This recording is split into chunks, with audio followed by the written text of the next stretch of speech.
नमस्कार दोस्तों, एक बेहद दुखद खबर लेकर हम आपके सामने आए हैं। अभी अभी खबर मिली है कि भारत के महान उद्योगपति, समाजसेवी और लाखों लोगों के प्रेरणा स्रोत रतन टाटा जी का 86 साल की उम्र में निधन हो गया।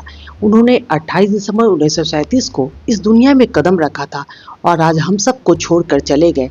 रतन टाटा जी को 2 दिन पहले तबीयत खराब होने के बाद अस्पताल में भर्ती कराया गया था। हालांकि डॉक्टरों ने पूरी कोशिश की, लेकिन उनकी हालत बिगड़ती चली गई और आज हमें ये दुखद समाचार मिला है कि वो अब हमारे बीच नहीं रहे। रतन टाटा जी के निधन की खबर ने पूरे देश में शोक डूबा हुआ है। वह सिर्फ एक उद्योगपति नहीं बल्कि देश के लिए एक प्रेरणा थे। उनकी सादगी, दानशीलता और समाज के प्रति समर्पण को कोई भी नहीं भूल सकता। रतन टाटा जी का जीवन सफलता की एक मिसाल रहा है। उनका जन्म 28 दिसंबर 1937 को मुंबई में हुआ था।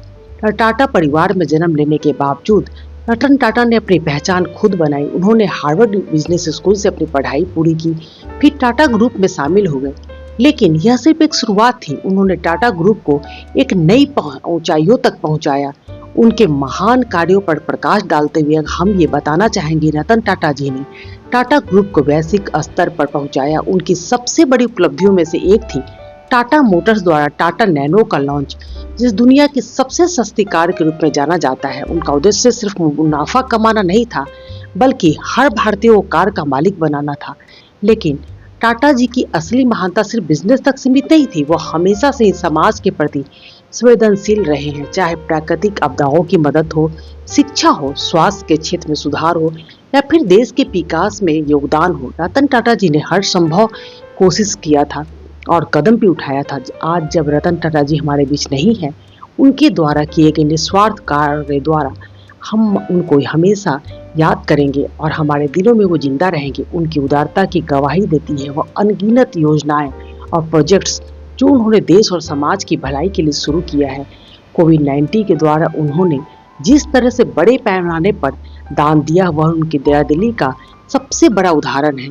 रतन टाटा जी का दिल हमेशा अपने कर्मचारियों और जरूरतमंदों के लिए धड़कता था। एक बार उन्होंने अपने कर्मचारियों के बच्चों के लिए मुफ्त शिक्षा की व्यवस्था की थी, जिससे उनकी कंपनी के लाखों परिवारों को राहत मिली थी। रतन टाटा जी का जाना न केवल बिजनेस जगत के लिए बल्कि पूरे देश के लिए एक बड़ी क्षति है। उनके द्वारा की गई समाज सेवा और उनका योगदान इस देश को हमेशा याद रहेगा। एक ऐसे व्यक्ति थे जिन्होंने अपने निजी लाभ से ऊपर देश और समाज को रखा। तो आज हम एक ऐसे शख्सियत को खो चुके हैं जिन्होंने हमें हमेशा आगे बढ़ने की प्रेरणा दी। वह कभी भी अपने बिजनेस से ऊपर समाज की भलाई को रखते थे। रतन टाटा जी का जाना केवल टाटा ग्रुप ही नहीं बल्कि पूरे देश के लिए एक ऐसी क्षति है जिसकी भरपाई हो ही नहीं सकती। वह एक ऐसे इंसान थे जिन्होंने अपनी पूरी जिंदगी दूसरों की मदद के लिए समर्पित की। उनके निस्वार्थ कार्य हमेशा लोगों के दिलों में बसे रहेंगे। उनकी दानशीलता और दया के कई किस्से हैं, चाहे वो कोविड-19 के दौरान बड़े पैमाने पर दान हो या उनके कर्मचारियों और समाज के प्रति उनकी उदारता हो।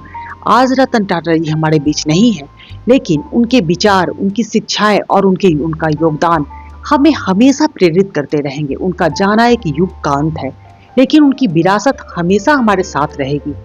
रतन टाटा जी, आपकी सादगी और निस्वार्थता को यह देश हमेशा याद रखेगा। आपको हमारी तरफ से सत सत नमन। आपकी आत्मा को शांति मिले।